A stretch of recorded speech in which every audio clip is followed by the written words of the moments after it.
My thoughts about selfless service are that it means just fitting into the needs of the community and whatever they may be, not being too concerned about what form it might take, and being ever ready to just serve in any capacity. The thing that stands out from you from this material that we're using is the one of selfless service.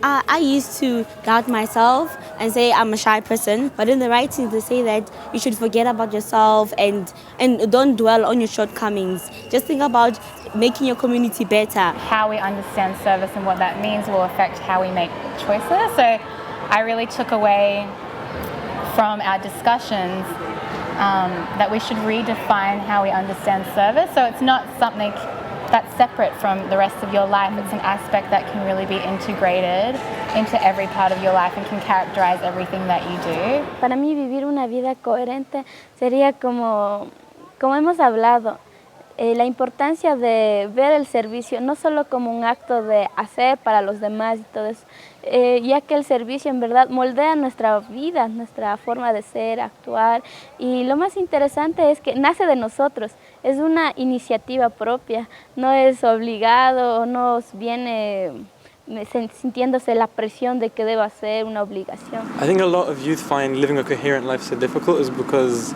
they tend to compartmentalize their lives into, for example, I'm going to spend 25% service, 25% study, and then my social life, my family life, somehow I'll get it in.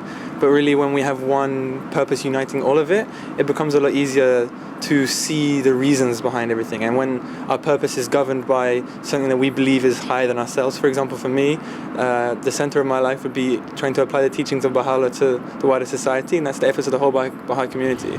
The way I'm going to approach service is going to change now because I used to separate it from like what I do in my everyday life. Like it's something completely different, but I think now I can like incorporate it in what I do. And like if we put it at the center of like our everyday lives, it'd be so much easier, and then we get to practice it more and it'll come naturally. So I think we spent a lot of time talking about service as the responsibility of our generation and as our higher purpose. Like our higher purpose is to be of service. And it was really interesting because I think a difficult thing that comes up when we talk about this is how do we fit this into these busy lives that everyone lives. And then it's really interesting to look at this idea and this concept of coherence, because then we start to understand that it's not something we need to squeeze into the life that exists. It's something that needs to underlie our entire existence that is already there. So like a vein running through all the things that we're already involved in. Before the youth conference, I feel a bit nervous about should I go study, working, or service together. But after youth conference, I feel that we can complement together working, study, and service.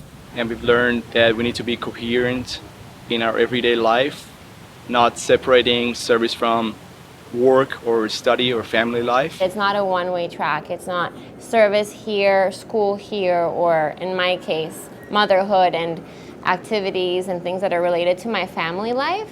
It's everything is one. I would say it has really had an impact on my life because at first I was not able to differentiate or make good choices between maybe going to school and saving. But now I'm able to understand that school and service would go together. Il concetto del servizio quante volte veniva ripreso nei vari aspetti della nostra vita, praticamente è un atteggiamento, un modo di fare e di essere che condiziona tutte le nostre scelte, le più piccole e le più grandi, e lo ritroviamo praticamente sempre, è sempre con noi. È veramente la chiave per il successo, per cambiare questo mondo in un posto migliore.